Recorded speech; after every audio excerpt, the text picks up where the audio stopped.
Good morning class. अब हम सूरदास जी के जो अगला पद अगले पद की व्याख्या बहुत सरल तरीके से करेंगे। तो सबसे पहले हम क्या करते हैं कि संदर्भ लिखते हैं। तो संदर्भ में क्या लिखना हमने पहले भी लिखना बताया है, सेम ऐसे ही लिखना है। प्रस्तुत पद्यांश हमारी पाठ्य पुस्तक हिंदी के काव्य खंड में संकलित कवि सूरदास जी द्वारा रचित सूरसागर महाकाव्य के पद शीर्षक से संकलित है। फिर क्या है, मैं अपनी सब गाय चिरे हूँ। तो प्रसंग, इसका प्रसंग होगा। तो प्रस्तुत पद में क्या बताया गया, तो प्रस्तुत पद में ठीक है श्री किरण जी मैया यशोदा से गाय चराने की हट करते, इसी का वर्णन किया गया है। अब व्याख्या, अगला क्या है व्याख्या।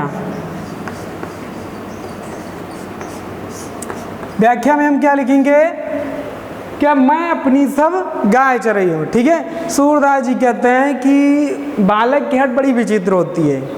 बालक की हट बड़ी विचित्र होती है। एक दिन संध्या का समय होता है, वो श्री किरण जी मैया यशोदा से हट कर बैठते कि हे मैया, मैं अपनी सारी गाय चराने के लिए जाऊंगा, मैं अपनी सब गाय चरे हूँ। ठीक है, सूरदास जी कहते हैं कि एक दिन संध्या का समय होता है, श्री किरण अपनी माँ से जो है हट करते हैं कि हे मैया, मैं अपनी सारी गाय चराने के लिए जाऊंगा।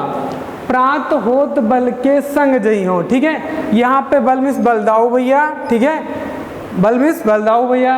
प्रात होत बल के संग जई हो, तेरे कहे न रही हो। ठीक है, प्रातः काल होते ही मैं बलदाऊ भैया के साथ अपनी गाय चराने के लिए जाऊंगा। यदि आप मुझे रोकेंगी फिर भी मैं आपकी बात को नहीं मानूंगा।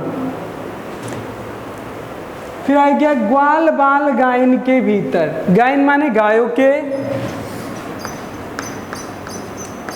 गायों के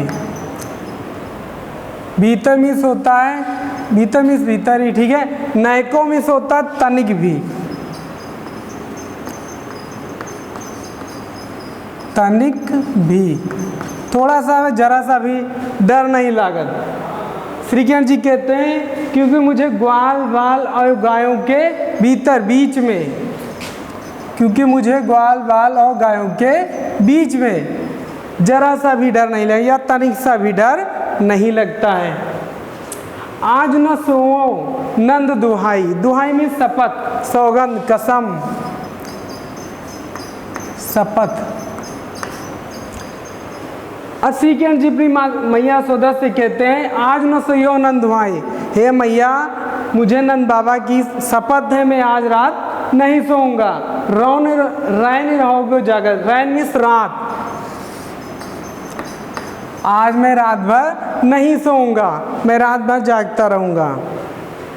और ग्वाल सब गाय चराई हूँ। ठीक है, अब श्री किरण जी कहते हैं कि सारे ग्वाले अपनी गायों को चराएं और मैं घर पर बैठा रहूं, ऐसा नहीं हो सकता, मैं भी अपनी गाय चराने के लिए जाऊंगा। सूर श्याम तुम सोए रहो, अब प्रात जान में दयो, दयो में जान दूंगी।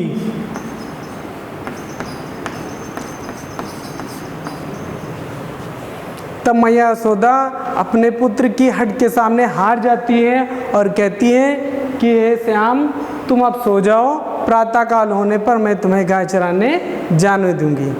सभी को समझ में आ रहा ना? फिर से एक बार रिपीट कर देते हैं कि कल सूरदास जी कहते हैं कि बालक की हट बड़ी विचित्र होती है, बालक की हट बड़ी विचित्र होती है। एक दिन संध्या का समय होता है और श्री किरण जी अपनी मैया यशोदा से हट कर बैठते हैं और कहते हैं मैया, प्रातः काल होती मैं अपनी गायों को चराने के लिए ले जाऊंगा, यदि आप मुझे रोकेंगी फिर भी मैं आपकी बात को नहीं मानूंगा, क्योंकि ग्वाल बाल और गायों के बीच में मुझे जरा सा भी डर या थोड़ा सा भी डर नहीं लगता है। आज मैं रात भर, आप मुझे नंद बाबा की शपथ है, मैं आज रात भर नहीं सोऊंगा, जागता रहूंगा, क्योंकि यदि मैं रात को सो गया तो सुबह सारे ग्वाले गाय चराने के लिए चले जाएंगे और मैं फिर से घर पर रह जाऊंगा। ग्वाल सब गाय चरे हूँ, सारे ग्वाल गाय चराएं और मैं अपने घर पर बैठा रहूं, या नहीं हो सकता है। तब मैया यशोदा अपने पुत्र श्री किरण की हट के सामने हार जाती हैं और कहती हैं कि हे प्रियपुत्र श्री किरण अब तुम सो जाओ, प्रातःकाल होने पर मैं तुम्हें गाय चराने के लिए जाने दूंगी। समझ आ रहा ना। फिर अगला जो हमारा पद है, सखीरी मुरली लीजे चोर। ठीक है, तो इसमें भी संदर्भ वही रहेगा हमारा। प्रस्तुत पद्यांश हमारी पाठ्य पुस्तक हिंदी के काव्यखंड में संकलित कवि सूरदास जी द्वारा रचित सूरसागर महाकाव्य के पद शीर्षक से संकलित है। प्रसंग में क्या लिखेंगे, प्रस्तुत पद में सखियों की या गोपिकाओं की मुरली के प्रति सौतैया डाह का वर्णन किया गया है, ईर्ष्या का वर्णन किया गया है।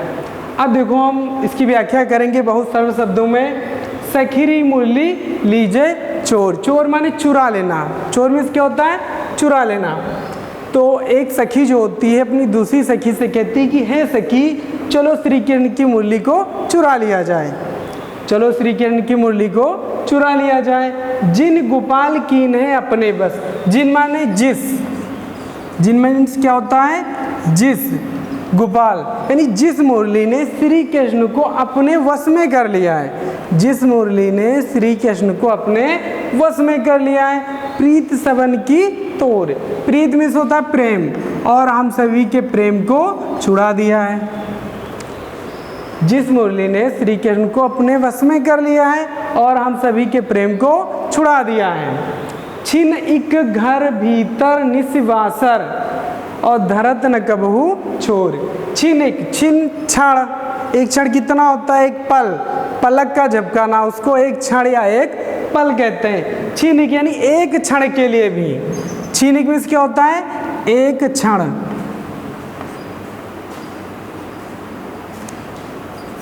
छीने की, तो छीने की माने एक क्षण या एक पल कह सकते हैं, एक पल।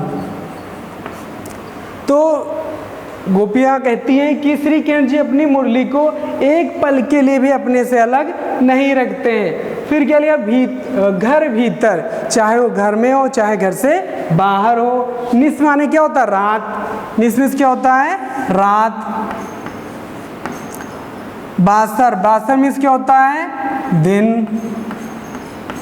धरत न कबू छोर यानी चाहे, फिर सुन लो, हमने क्या बताया कि श्री किरण जी अपनी मुरली को एक पल के लिए भी अपने से अलग नहीं रखते हैं। चाहे घर में हो चाहे घर से बाहर हो, चाहे दिन हो चाहे रात हो, कभी भी मुरली को अपने से अलग नहीं रखते हैं। कबहू कर, कबहू कर, कर मीन्स क्या होता है, हाथ। हाथ। कबहू अधरण, अधरण मीन्स क्या होता है, ओंठ। ओंठ। कभी वो मुरली को अपने हाथों में ले लेते हैं, कभी वह उसे अपने ओंठों पर रख लेते हैं। कट कबहू खोसत जोर। कट मीन्स होता है कमर। कभी अपनी मुरली को कमर में लगा लेते हैं। फिर सुन लो, कभी श्री किरण जी मुरली को अपने हाथों में लेते हैं, कभी अपने उसे होठों पर लगा लेते हैं और कभी अपनी कमर में लगा लेते हैं। ना जानो कछु मेल मोहिनी। मेल मोहिनी मीन्स जादू करना। मोहिनी मीन्स क्या होता है, जादू। आज सखियां कहती कि ना जाने उस मुरली ने श्री कृष्ण पर कैसा जादू कर दिया है, ना जाने उस मुरली ने श्री कृष्ण पर कैसा जादू कर दिया है कि जब तक मुरली श्री कृष्ण जी के पास में रहती है तब तक वो उनका प्रतीक आनंदित रहता है, वो हमेशा प्रसन्न रखते हैं। सूरदास प्रभु को मन सजनी बांधो राग की डोर। सूरदास जी कहते हैं कि वह मुरली श्री कृष्ण के मन की रानी है या सपनों की रानी है, और उसने जो श्री कृष्ण को अपनी प्रेम की डोर में बांध रखा है। सभी को समझ में आ गया होगा। अब वो लास्ट पॉइंट क्या लिखते हैं, काव्य सौंदर्य। काव्य सौंदर्य या इसको विशेष भी लिखते हैं। काव्य सौंदर्य में क्या लिखते हैं हम, सबसे पहले पद में क्या बताया गया, प्रस्तुत पद में जो है मुरली के प्रति गोपियों की सौतैया डाह का वर्णन किया गया है। भाषा आपकी कौन सी भाषा, सूरदास जी की ब्रज भाषा। कौन सी भाषा है, ब्रज भाषा। गुण कौन सा है, प्रसाद गुण है। छंद कौन सा है, गेय पद। अलंकार अनुप्रास अलंकार। ये सभी को अच्छे से समझ में आया है? गुड।